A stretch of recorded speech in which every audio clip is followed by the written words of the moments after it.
welcome back to part 3 then. So I decided to use expanded filler to keep the weight down. Needed to have bought loads more filler to build up to the height I wanted, and then the whole thing would have just been really heavy. So I've used expanded foam filler. I've had to use 1.5 tubes. The white stuff I did a couple of days ago, it's dry.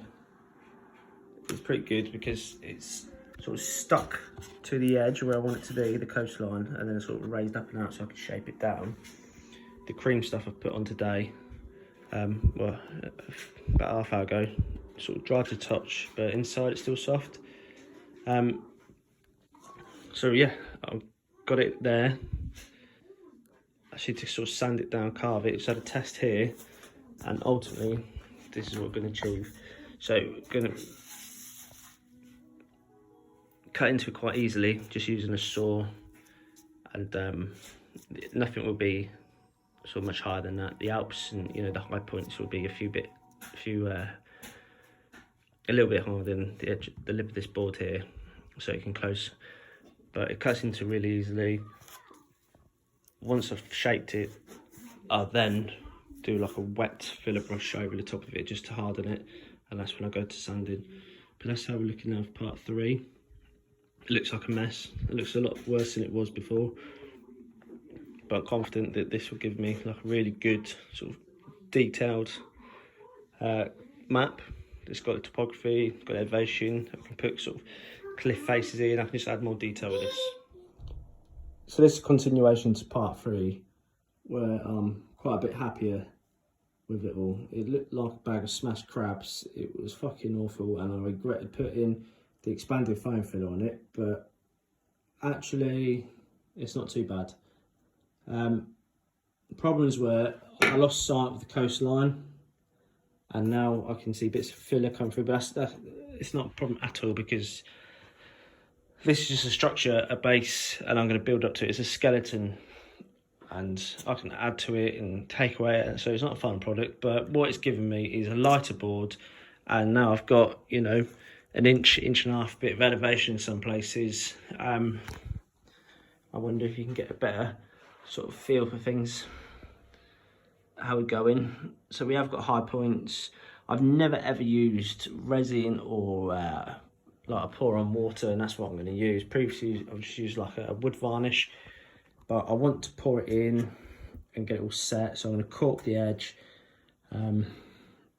I don't know where it's going to come up to, but then that's going to determine the height of my coast. So there's a lot of trial and error here, but this is where we're at in part 3.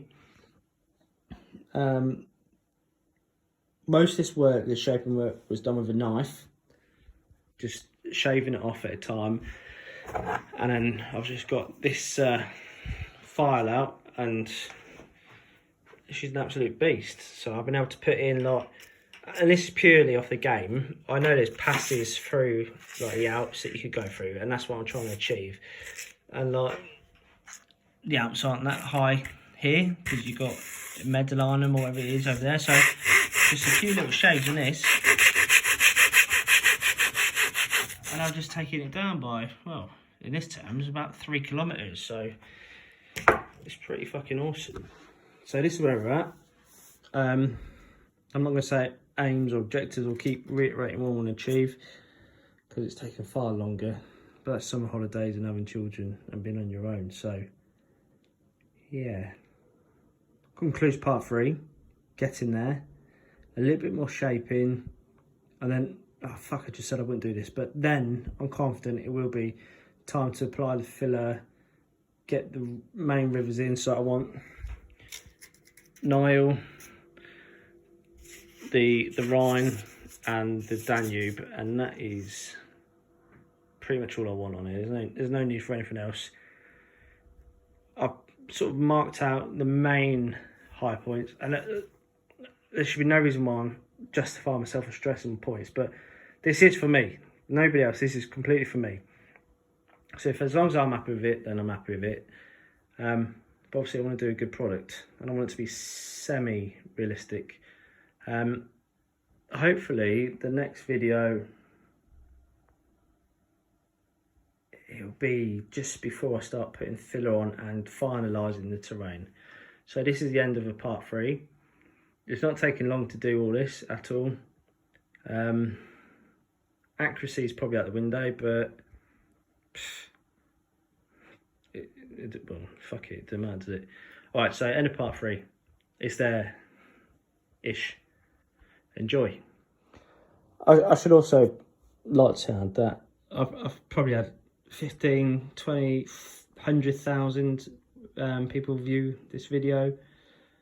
So if anyone's got any experience with using a resin or water effect, if they can message me and let me know how to do it and how to get the best results out of it, i.e. what needs to go underneath it to give it like colouring effect, how can I seal it in up against things, can I paint over it, how, if I'm going to do a beach effect, I presume the beach needs to go down first, anything like that, I'd appreciate it.